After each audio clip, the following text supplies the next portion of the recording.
Hi, Rennie here. Welcome to Krazee Adventures. Today, we'll be heading out to Doane's Falls in Royalston, Mass., a Tramp House in Richmond, New Hampshire, lunch at the Outlaw Kitchen in Winchester, New Hampshire, and a few other stops along the way. Join us to see where the road leads us.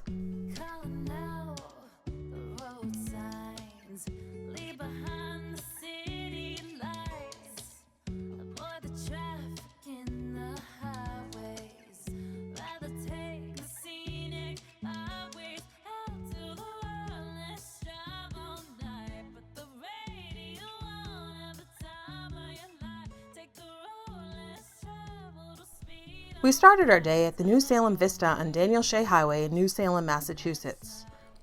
This is a very small, side-of-the-road vista that is very easy to miss. It offers fantastic views of Quabbin and the surrounding area.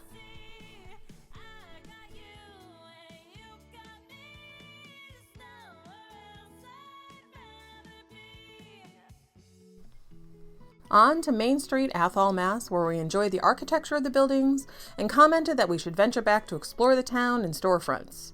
Let us know if there are any places in Athol that you think we should check out. Athol is a town in Worcester County, originally called Pequayog when settled by Native Americans. The area was settled by 5 families in September 1735, and when the town was incorporated in 1762, the name was changed to Athol. The name allegedly means New Ireland, and this has been disputed. A turn onto Crescent Street, crossing the Millers River and passing the Sterrett Tools Building. The Sterrett Company was founded by businessman and inventor Leroy Sunderland Sterrett in 1880. As of 2025, the company claimed to produce 5,000 variations of precision tools, gauges, measuring instruments, and saw blades. The town has an area of 33.4 square miles, an elevation of 546 feet. The population was 11,945 in 2020. The zip code is 01331, and the 2 area codes are 351 and 978.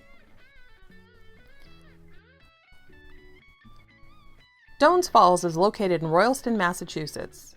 Royalston was the last territory in Worcester County to be parceled out by the colonial government through the early system of grants and charters.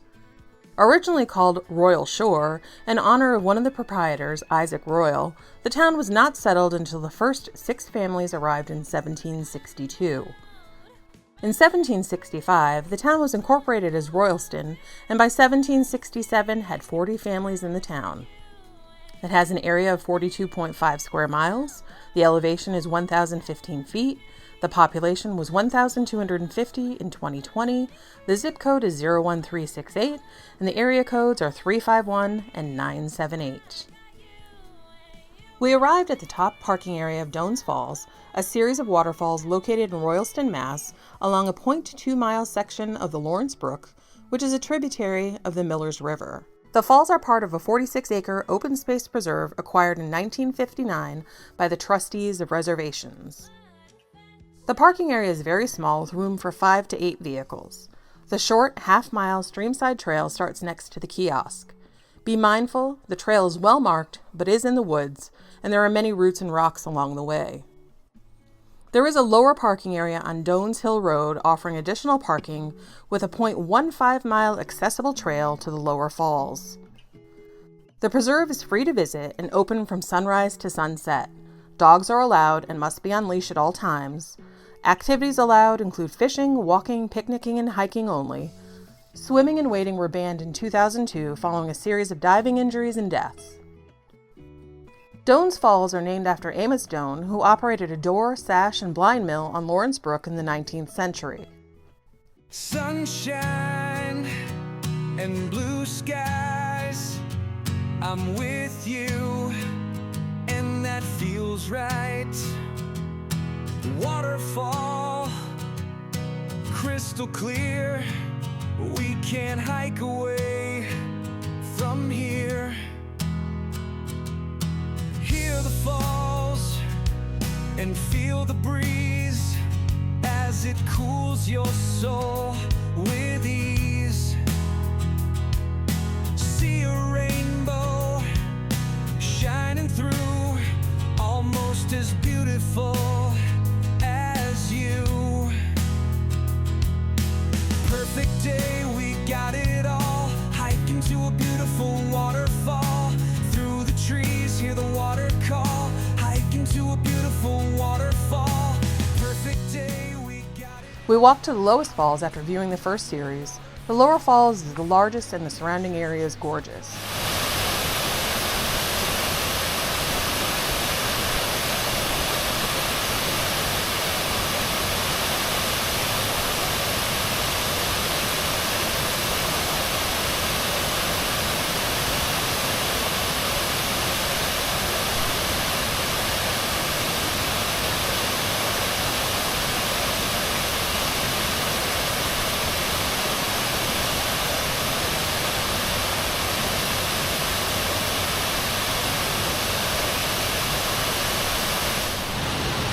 We then stopped at the middle falls on our way back to the parking area.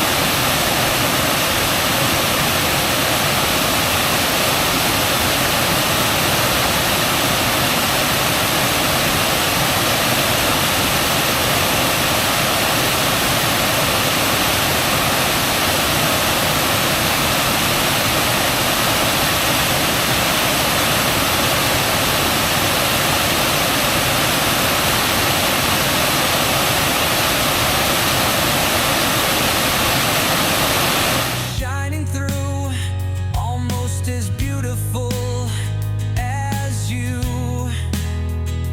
Golden light in the morning air, a perfect moment. In New England, in summer, on an old road, there's an orchard and a field where the strawberries grow. The fence is busted, but you can squeeze through. They don't mind, so long as you bring a few. It ain't perfect, it's pretty close. God spent a little more time on the East Coast. Mountains and rivers and all that blue sky.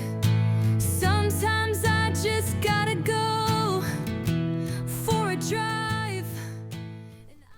Heading to our lunch destination, we turned around to visit the Richmond Tramp House in Richmond, New Hampshire.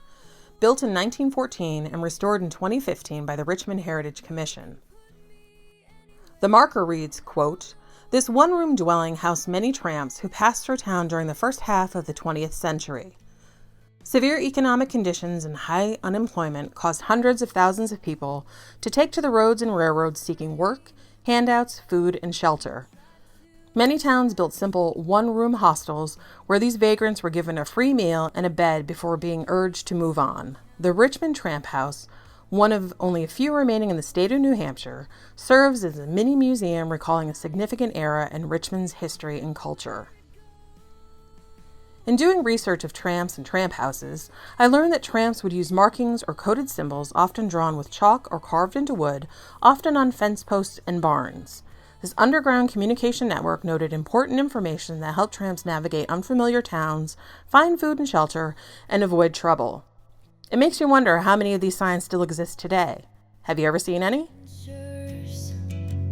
For the day, don't need no chains to bind us.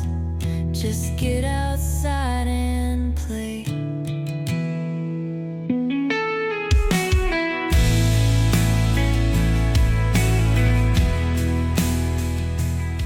Richmond, New Hampshire is a town in Cheshire County.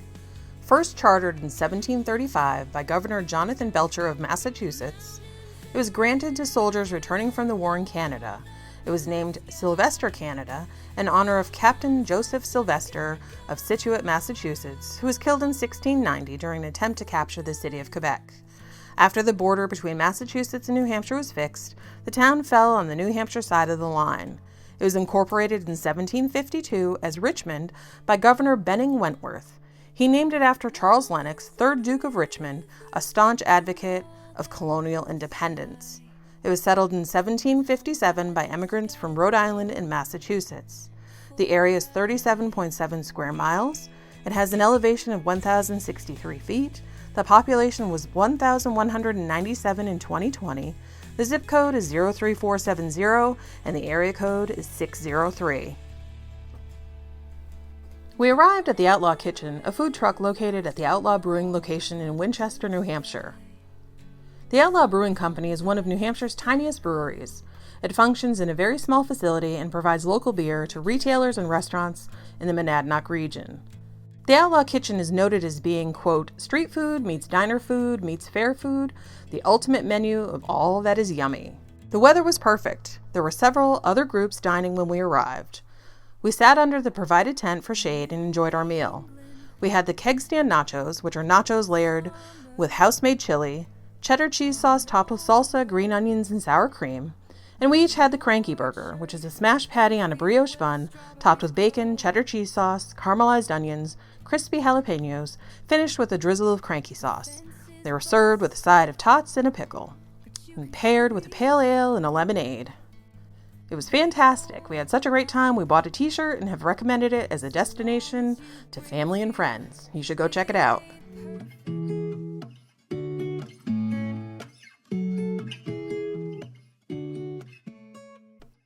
Winchester, New Hampshire is a town in Cheshire County.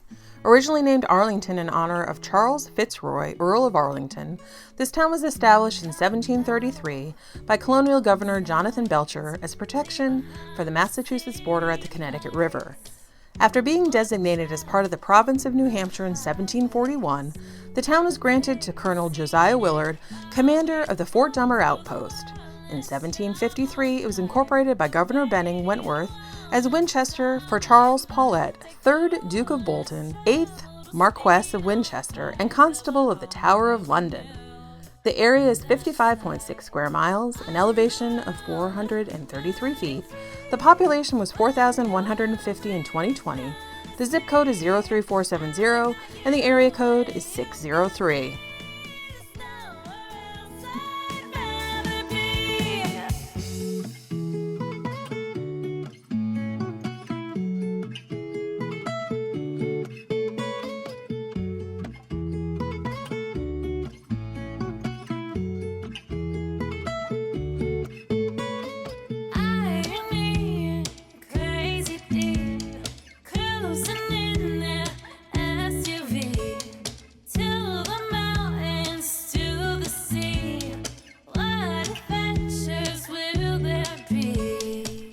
While traveling on our way to our next destination, we came upon Boxville in Wendell, Mass, and had to stop to explore. Boxville is an annual community event led by the Wendell Free Library where kids of all ages build an amazing town out of cardboard. We had a great time walking around and commenting on the creativity. Wendell, Massachusetts is a town in Franklin County, first settled in 1754 and was officially incorporated in 1781. It was named after Judge Oliver Wendell of Boston. The area is 32.2 square miles. The elevation is 1,037 feet.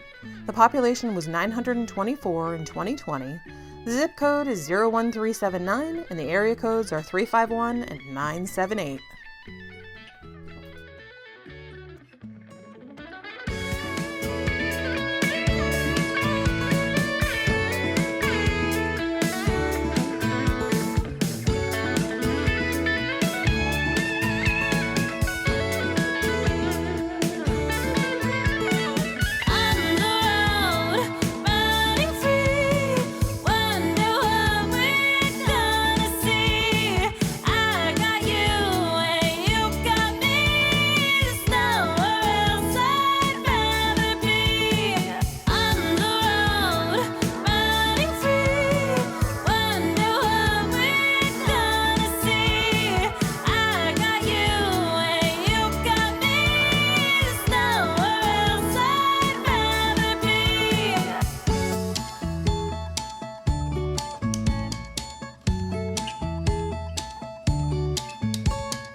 Our next stop was Thousand Arms Botanical Farm Stand in Shutesbury, Mass.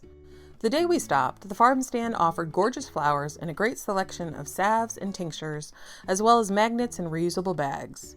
We bought a delightful flower arrangement and a magnet. Thousand Arms Botanical Farm Stand has a website offering dried herbs, tinctures, infused honey, tea blends, and more. Check them out and let them know we sent you. Shutesbury, Mass. Is a town in Franklin County. It was colonized in 1735 when it was road town because the original request by colonists to Boston was to build a road in a roadless area.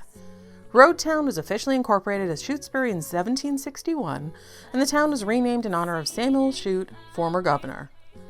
It has an area of 27.2 square miles. The elevation is 1,096 feet. The population was 1,717 in 2020. The zip code is 01072, and the area code is 413.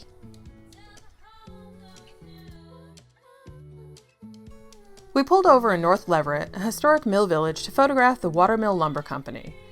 In reading about the building, I found that the Friends of the North Leverett Sawmill formed for charitable purposes to rehabilitate this historic mill, built in 1774, and turn it into a living history and technology museum.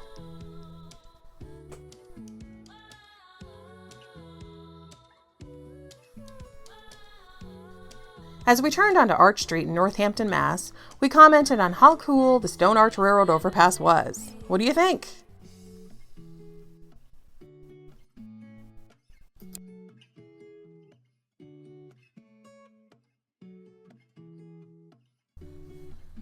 Let us know where you think we should explore next. Be sure to check the video description for the addresses of our stops today so you can plan a future adventure yourself. Can't wait to see where the road takes us next.